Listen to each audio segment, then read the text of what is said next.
In this video, I'm exploring the vibe coding block in Softr, which is a custom code block with AI that allows you to build anything you want, really, because it's code, and you can customize it via manually editing the code yourself or by chatting with the AI to iterate on the code version. This means you can create custom designs and also custom actions to directly interact with your data source, whether it be in software databases, Airtable, Notion, Postgres, Supabase, Xano, or all the other data sources available to power your software applications. Let's go into it with a practical use case of building a personal trainer view for a client portal, for clients to view their sessions and easily edit their movements and the weight tracked on each movement. In this example app, I'm using software databases for a personal trainer to store his clients. So these are the users of the app. For example, here's a test user. And then the training sessions for each user. For example, there are 3 training sessions here, full body for this user logged into the system. And then each session will have movements or exercises that the user will perform as part of the session. And each movement has sets, reps, weight used that can be tracked by the user or by the trainer in the app, and any notes. So a very simplistic structure for the purpose of showing this example. If you want a more comprehensive personal training portal with Airtable as the source of the data, you can check out my dedicated video and template available on my website. Now, in the interface of this app, I want to build a view of sessions that looks elegant and that doesn't simply use any block in Softr available natively, but that uses a more custom design. And that's when I can test out the vibe coding block as it is called. This is available under AI and then vibe coding block here. As usual, I can give it a name. For example, this could be a view of sessions. And then you can see there is a chat. That's where I can ask AI to build the view, at least to start. Here I can select the source. It is optional. The source is where the data displayed in this view comes from. This is used for dynamic data. So if I want to display the sessions for the current user in here from my database, then I would use a source. Otherwise, I can leave this empty if I'm just building a static block with just text images, for example. In my case, I'm going to use a source. So in here, we select software databases, but I can use any other source in here, including Notion, Airtable, Coda, Postgre, Supabase, and all the available data sources in Softr. Then I can set a table. I want to use this sessions table in my case. And as in any block in Softr, I can use conditional filters. For example, I want to show only the sessions for the current user. So I'm going to set the session if current user includes any of logged in user, record ID, or email, because I'm not sure exactly what it's using to match it. So this is to dynamically filter the view only for the current user of the app, so that the user only sees his data or her data and not anyone else's. Then there is the Actions tab, where we can set actions to write data to the database. For example, updating, creating, deleting records. This is the Content tab. That's where the code generated by the AI is displayed, because that's fundamentally custom code that can also be edited. And then there is Visibility. That's as per any software block that I can set who can see this. And I can also further drill down into user groups that I can set on the users tab, but this is outside of the scope of this video. So in the chat, I'm going to start by asking for what I want. For example, let's say I want to build a calendar view of sessions, minimal and elegant design, similar to Notion. And here there is an AI model writing up the code that will then be displayed on the UI. Okay, the first version is done. It respects the app's styling, fonts, colors, and other brand toolkits that you set up in the theme section. And now if I go to content, I can see the code. I can see this version 1. Over time, as I chat and change things up, multiple versions are created and I can restore them easily from here. There are no actions yet, and the code can be manually edited effectively, which is very useful, because if you don't want to go back and forth with the AI chat over and over again, which often happens in these cases, then you can edit it yourself, or maybe paste this code into your LLM tool of choice with your memory and past history of the chats, and then customize it effectively to your liking. In this example, let's assume I want to allow the user to open each session in full screen. For this one, I will probably need a details page, which I haven't created yet. So let's see what the AI does. And if it asks me to build the page, then I will build it. At any time, I can preview like so. And the preview, I can click on it. And it does open a model. I can see the date and time of the session, the status, and the session ID, which I don't want. So that's something to remove from the model there. So this is pretty good at the start. I can also scroll through different months of the calendar to see future sessions. Now I want to make a few changes. The first one is align days at the top to the left.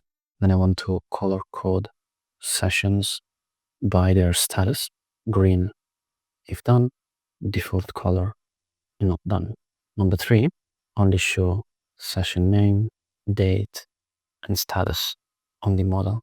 And 4, display related session movements with sets, reps, weight, tracked inside the model. 5, make the model larger. So I want to make some of these changes here and I send them in the chat. Looks good. Let's preview it. Here's the preview. The names are left aligned, just like I asked. The sessions are color coded by status, which is correct. These two are completed, so they are green. This one is not done yet, and that's why it is the default color. If I open a session, I can see date and time and the status. That's good. The model looks a bit wider, although not as I expected, but I didn't specify the extent to which I wanted it bigger, so that's okay. But the sessions are not displayed in the model yet, so that is something that needs to be fixed. I can also check in here the different screen sizes and how it looks like. So if you look at the tablet version, it looks pretty good. It is truncated, so in here we could set multiple lines on the session name, and same on mobile here, where it needs some fixing. Or maybe on mobile, we might create a different view that's more suitable for smaller screens, for example, a list view or a table view of the sessions and the related data, as opposed to a calendar that gets squeezed down in small screens such as mobile. I want to make additional changes, so I send them on the chat. One of the changes involves allowing the user to take an action. So this should use the Actions tab to display this action, which in this case would be an update of the record. I'm going to preview. I can see the movements. I can see this one is done, so I can't change the status. But if I open full body C, which is not done yet, I can mark it as done. And this changes the status to completed effectively, which is what I wanted. I also want to reverse this action, so there needs to be some way to reverse that. And that's something that I can add to this block. I also want the session movements to be organized better, and I want the model to be bigger. So these are some changes that I can make now. Now, when I switch to the Actions tab of the Vibe coding block, I can see there is an edit action. The fields used are the status, and I can set the visibility here only for logged in users. I can also set specific conditions, which are already set by the AI though, because the button is only visible when the session is not done. I will preview the latest changes and see if they are correct. Okay, if I open for body C, I can see I can mark it as not done, which is exactly what I want here. So that's nice. And the model is a bit larger. In here, I can see the session movements in a table format, which is what I asked. And I can edit the data in here. I can't edit the movement name, which is what I want. I can edit sets. For example, let's say I did 4 sets. That didn't work. Yeah, that is not working, as you can see. So that needs to be fixed. I'm gonna go back. It is a new version of the block. Looks like the updates persist now, which is what I wanted. This is text that we can edit. We can't edit the movement. We can edit sets in here, reps, and the weight used, which is all right. And now if we look at the data, it actually persists. So as you can see here, I changed the weight to 55 and it persisted for the front squat. So that is working well. One thing I had to do to fix this inline editing was change the source of the Vibe coding block from the sessions to the session movements table. So that in the actions, we can include the editing of those fields. So that's already a functional block. There are improvements that can be made, that's for sure, to the calendar block that I created. There are also a few things that I wish were available on the Vibe coding block to make it a bit more powerful. For example, supporting multiple sources of data so that we can have actions across multiple sources.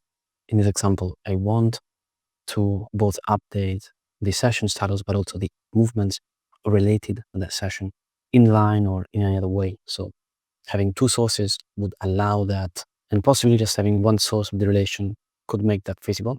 But there needs to be lots of back and forth to figure that out. In addition, there is no ability to upload documents. It would be very helpful to upload a mock-up of the app, for example, or of the specific section that I want to build in the app. Maybe it's a Figma doc, maybe it's a PDF, an image that can be scanned by the LLM to then actually build that design into the app more easily, as opposed to just using language.